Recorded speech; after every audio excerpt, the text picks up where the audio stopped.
Back to those numbers here in Connecticut and the new confirmed cases here in Connecticut. Now, one of them is a child in Stratford. We begin tonight with team coverage of the coronavirus outbreak. Fox 61's Carmen Chow is live in Hartford at the Emergency Operations Center with the latest on the state's efforts. Carmen. Well, the governor is mandating everyone to not have gatherings with more than 250 people, calling it a very highly infectious virus. But several points were also talked about during the news conference. Lamont mentioned public places like the DMV that typically have a lot of people and long lines. From now on, he says he will extend renewals to 90 days just to avoid large groups of people coming together. He also talked about businesses and what they should do if a worker were to become infected. Commissioner Josh Cabal says a set of initiatives is being worked on that will help with unemployment compensation. But at the same time, it will be up to businesses to decide who should or shouldn't be in the office.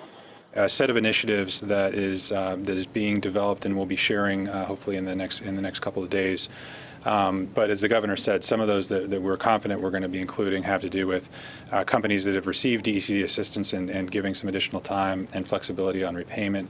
Other programs where we know money is going to be coming from the federal government, and we're going to be working to ensure that gets funneled out to employers as quickly as possible. And those groups, especially when they're standing close by, Susan, step away a little bit. We should be a few feet separated from each other in all of these public environments. I think 250 will be our limit. I'm recommending stay out of any groups of 100 or more. I just think that's a safe way to go and make sure that you're able to limit your exposure and others' exposure.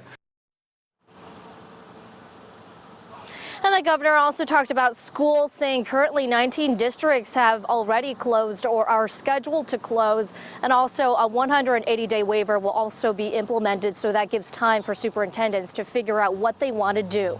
I'm live in Hartford. Carmen Chow, Fox 61 News. Carmen, thanks. The New Haven public school system has decided to shut down indefinitely in response to the spread of the virus.